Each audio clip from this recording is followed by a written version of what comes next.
Zen and the Art of Gazebo Repair is a big Macintosh-focused storyline of the IDW MLP comics. And it all started like any other day, until Granny Smith tells him to go fix a squeaky board in, who would have guessed, the gazebo. Big Mac heads out fast before Granny can start rambling about the good old days. But when he opens the toolbox to get the tools to fix the gazebo, he realizes that the newly bought box of nails is empty. He searches everywhere for some more, but it's hopeless, so he starts his journey to the hardware store.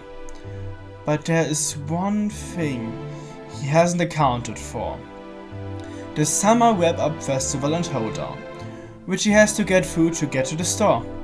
And I suggest you pay attention to the background of these panels, because I won't list every cameo of the known characters.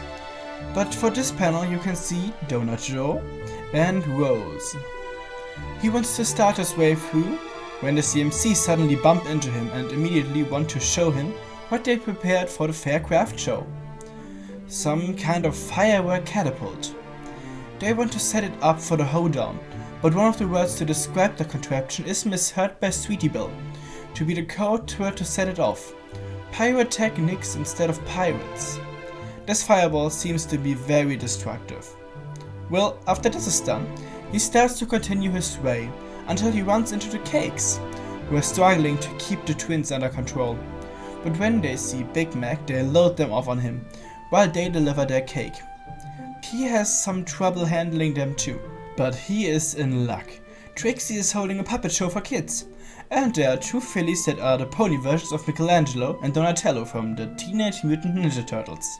Now back to Trixie's show. She tells the story of Ghostbusters, but very differently than Big Mac or I Remember. But the kids seem entertained, so it's fine. The cakes proceed to pick him up right after, so he can finally get back to the task at Hoof. You would at least think that, but there is some weird stuff that happens in the next few panels. It starts with the CMC stealing the card of the music ponies, which leaves Octavia enraged, followed by an artist who draws two realistic ponies for my taste, followed by the most stacked page I have ever seen. I'm just gonna go over the events for y'all. He goes through the caber tossing, gets a splinter there, which he has removed, wins 5 bits at horseshoe tossing, breaks the bell at the strength testing game, and pays 10 bits to repair it, eats a lot of snacks, accidentally enters a time warp at the science fair, saves Ponyville from mutant apes and returns 5 minutes earlier. Wait, what? Well, that will make an interesting theory in the future. Anyway, let's move on. He chases the butterfly around, eats a few funnel cakes, takes a nap under a tree, tries out a trampoline, drinks 8 cups of cider, looks at the large exhibits, and just barely avoids a very strongly running kissing booth. Well, that was a strong panel, but his journey isn't over yet. We can see another of the CMC's fireballs flying through the air and exploding right in front of Fleetfoot of the Wonderbolts, who then crashes down right into Big Mac. When she starts to apologize, she suddenly is mesmerized by Big Mac and immediately falls for him, now literally and figuratively, and proceeds to imagine a complete story with them. An adventure story with Big Mac and her as the heroes. After a while, he will propose to her, she will trash his old stuff like comics and his joke, they will marry, and Rarity will catch the bouquet, or at least try. Fleetfoot will retire, and the Wonderbolts will disband, because there's no sense in keeping on without Fleetfoot, their best flyer, and they will grow old together, with at least 2 children. Ness Redheart pops this delusion and tells Big Mac that Fleetfoot has a concussion, and while they fly her off to the first aid tent, she lets us know that the bridesmaids will wear salmon.